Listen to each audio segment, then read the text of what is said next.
Thank you so much, and thank you, Brian. I'd like to see a copy of that, if that's possible. I think probably Copy the of- other of the report. Yes. It would be great to have that. And I'm curious about the funding assumptions. You talked about the early train operator being able to find savings that I didn't understand what that was all about. On your first question, absolutely. As soon as we complete the draft, we'll be sure you get that. Thank you. You're talking about again, Yeah, the report we just Yeah, just our the early- written, she's talking about the written report, just share Yes, that. yes. You're talking about the project update report itself, correct? No? Yeah, well, what you just read, I think Oh, would be great for the authority members to have it, but Absolutely. yeah, And then on funding. the other point, our early train operator, again, did a review of all of our capital cost estimates that we had in the 2018 business plan, and they, through their experience looking at those cost estimates, they did identify opportunities for savings in bridges, viaducts, and tunnels. Again, the details of those we can give you in your briefing. I don't personally have those details, but there are some significant savings opportunities that the ETO has presented to us that we are pursuing. Thank you. Yeah, I would appreciate seeing that, and perhaps the other members would like to get that too. Yeah, absolutely. Yes, Ernie. What,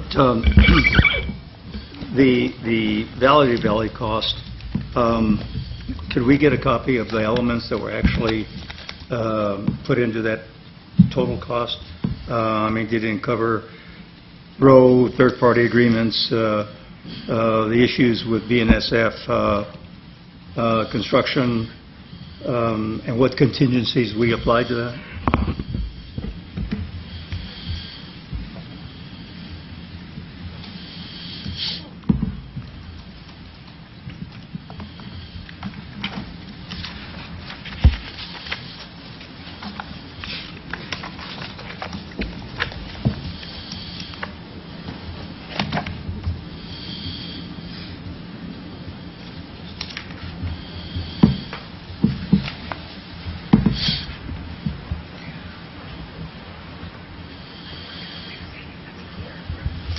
Yes, because the Valley to Valley is still in environmental stages, these are estimates that need refinement, but we will provide the cost estimate. And also if they included stations and those elements. Absolutely. Thank you.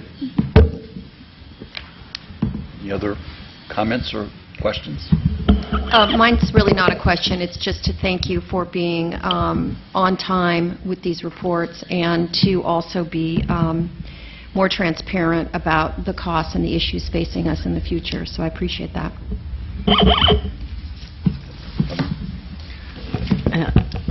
I don't know if my voice is loud enough.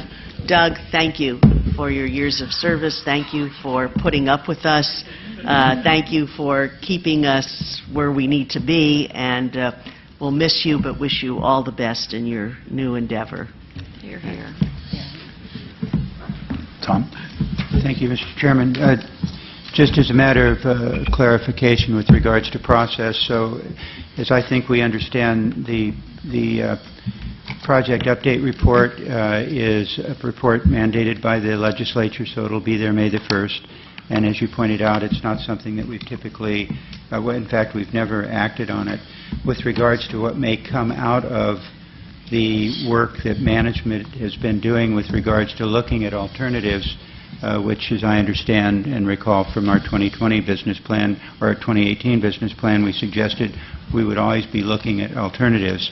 But assuming that that moves forward, and certainly the governor's made it clear that he is interested in looking at alternatives, this one apparently specifically, that action or the recommendation of management will then come back to this board along with a full presentation and I'm sure briefing in advance, and a change in direction would then be a action that this board would consider at some future date, I assume not later than the 2020 business plan, but likely in advance of that. Is that all correct? Correct. The project update report is a recommendation for a path forward that will require board action to execute.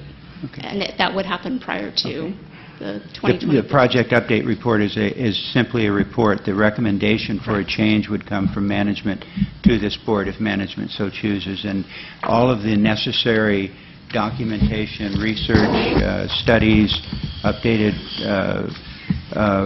ridership and revenue numbers, those kinds of things, making sure that we know exactly what we are looking at with regards to upon that presentation, a number that incorporates all costs from today to operations. I assume that also is what we would be looking at and acting on. Correct. An implementation plan, a budget cost schedule will require board review. Okay. And how the whole and approval. system's going to work in compliance with Proposition 1A and all that sort of thing. So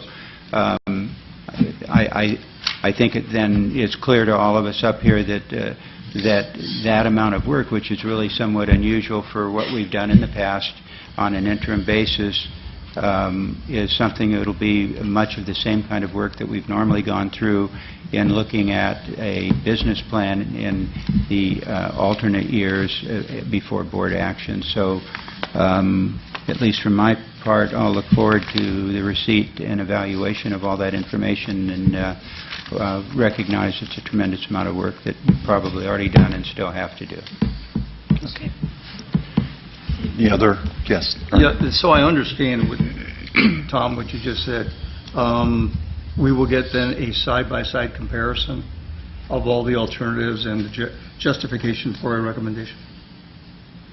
I don't know if you're asking me that, but we've asked for a side-by-side comparison in finance and audit of valley to valley and this alternative that management is looking at. I don't know at this point whether that will be something that the chairman wants to move on to a board presentation also, but clearly finance and audit wants to look at the side-by-side comparison of the two alternatives. Well, but if staff is going to make a recommendation, they have to compare it against something, I guess I'm saying, and we should then be able to look at the alternatives.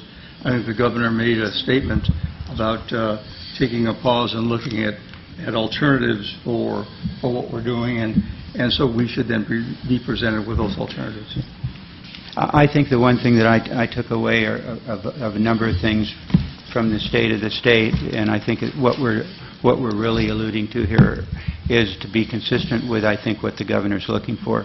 One of the things that we want to absolutely avoid is criticism for not having done a thorough investigation of what is being proposed and what will be asked, I assume, for the board to consider. And so I can't state firmly enough the importance of providing a very in-depth presentation that's supported by the work that's necessary to make a recommendation that is a substantial change, in fact, a major change in direction from where we've been in the past. And I, for one, as I suspect all of my colleagues, will be looking very carefully at the basis of the proposal or the recommendation to us to ensure that we are comfortable that we are being very clear in how we're acting and is consistent with what the governor talked about in terms of transparency, but ensuring that the decisions we're making are decisions that have been weighed because of an abundance of knowledge and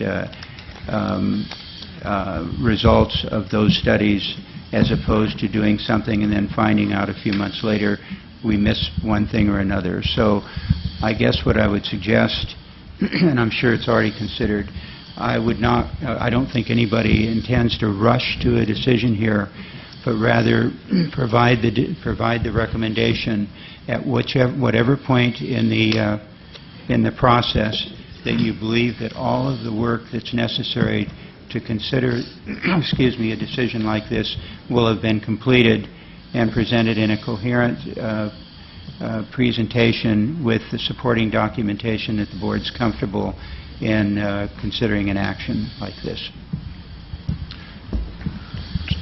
One second, and he'll respond, and I have a question and a comment on that as well from a chair standpoint. We'll have a response.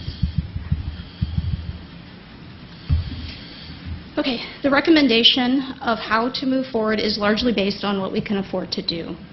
The change of direction, to me, is to not commit to outcomes we cannot identify funding for. We will present our best case to the board, and the board will provide us with the policy direction. Excellent. Okay. And Thank you, Brian. And just from the chair standpoint, the Finance and Audit Committee's deliberations and documents are all public, and the public is invited to that, and then they are summarized at the board. So we will be having a summary of that and reviewed at this board as well. And I think I heard you say, I just wanted to ensure that that's true, that we will be seeing a delineation and a quantification of the risks involved in the entire project, and be very transparent about what the nature of those look like and what the potential financial impact of them are? Okay. Yes. Great. Thank you. Any other questions or comments? Okay. I'm sure we all can agree that, first of all, it's a lot of work to get this done. We very much look forward to the project update report, and we'll be executing our fiduciary obligation to go through it in great detail before we move forward. So thank you. Thank you, Mr. Chair.